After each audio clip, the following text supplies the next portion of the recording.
A returning candidate who lost when he ran in 2007, Adrian Dortch gained fame as a contestant on a weight loss TV program and is now running again for both the District 65 and District 202 school boards. I'm Bill Smith, publisher of Evanston Now. Welcome to our Meet the Candidates series.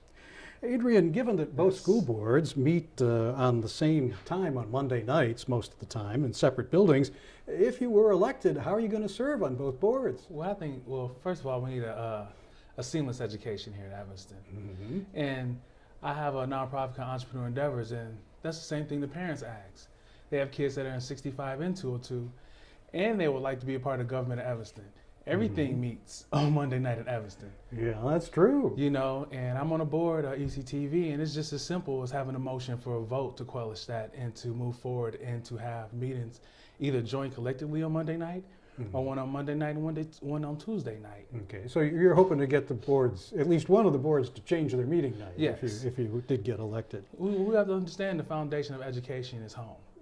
And in order to have a seamless education, in order for parents to be able to come out to participate in both board meetings, they will have to be either on the same night or Monday and Tuesday night. On your campaign website, you say that there's a shocking achievement gap between District 65 and District 202. And are you saying that one district is doing dramatically better than the other, or what's the nature of the achievement gap? Well, both of the schools are awesome. I mean, teachers are doing the best that they can. And as far as the achievement gap, it's pretty much similar but a little bit different. I mean, if you see it, you see students of color and Hispanic are doing similarly less than students that are Caucasian. And the one thing that I understand is, you know, school is challenging. These schools have some challenges. And once again, what I realize is education starts at home. 68 to 70% of our tax dollars are going to schools. We have TIF districts. Another $2 million are going to the schools. But they don't have any. What are they giving back to the community? Whether you have kids or not, what are the schools doing to give back to the community?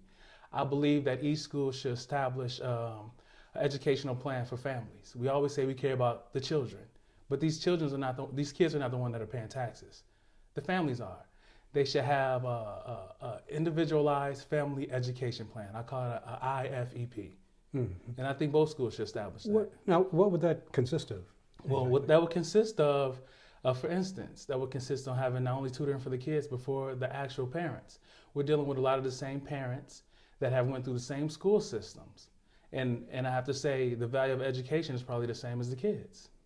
So how would you pay for these additional services? Well, TIFs. We have TIFs. Like I said, we are TIF communities, and over $2 million are going to District 65 and 202 collectively from our TIFs. TIFs are supposed to be spent for education, economic. But the TIF funds during the time period that the TIF is in effect for 23 years, the TIF funds are restricted for use by the municipality, basically by the city of Evanston, for various economic development projects. Well, and there was some relatively modest amount of sharing of that revenue with the school districts, but most of it's supposed to be going for economic development. If Evanston can have a Walgreens, which is solar and wind powered, I'm pretty sure that we can spend money on educating the constituents in our community. The one thing you have to understand is the buildings are, the people that live in Evanston are paying these TIFs and paying these taxes, 68 to 70%. You know, so. District 65 recently released an achievement and accountability report that indicates that the performance of Evanston's elementary schools is only kind of in the middle of the pack when you compare it to districts that have comparable challenges in terms of a number of low-income students and resources in terms of how much tax revenue they have available. What steps would you recommend to improve that performance? Well, one of the things I would like to say is to have, like I said, an individual family plan for each. We always talk about the kids. I state once again, education starts at home. You can't throw money at a situation and think that it's going to change it. We have some really good teachers, and our schools are pretty good. But like I said, education starts at home. We need to be giving something back to the community as far, what kind of community involvement does 65 and 202 have? You know, nobody can answer that. 68 to 70% of our taxpayers are paying for these schools. Often when you have a kid that has went through the district and they no longer go to the school, what are we giving to the constituents in our community who don't have kids at school? What are we giving to the constituents in our community that do have kids in school? A lot of these parents need the same education that these kids are getting.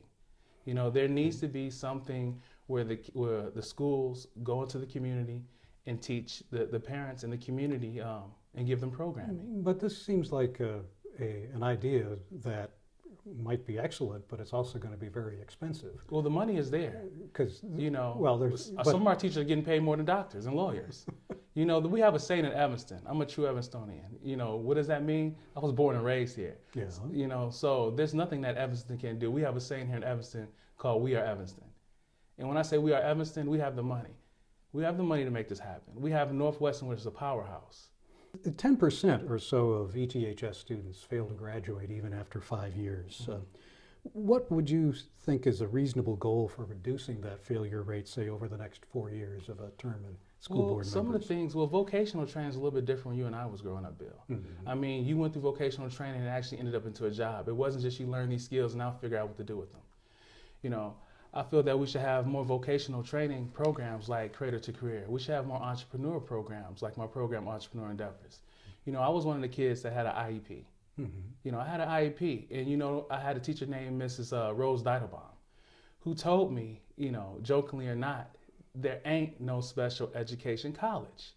So regardless of what, we have to plan these. We have to have these kids develop skills that they can take on to business. 70% of revenue generated in America is small business. If you don't have a business, whether you're going to school or not, you're pretty much going to be working for somebody else, living paycheck to paycheck. So we need to teach these kids how to be entrepreneurs, and we need to also teach these kids about other form of education other than going to college. You know, you went to college, right, Bill? Okay, so what happens when you go to college? You either get out of college and you go to a regular job and you feel like you failed. If you get out of college and you go to a regular job or not be able to find a job, you feel like you failed. And if you don't get into college, you feel like you failed.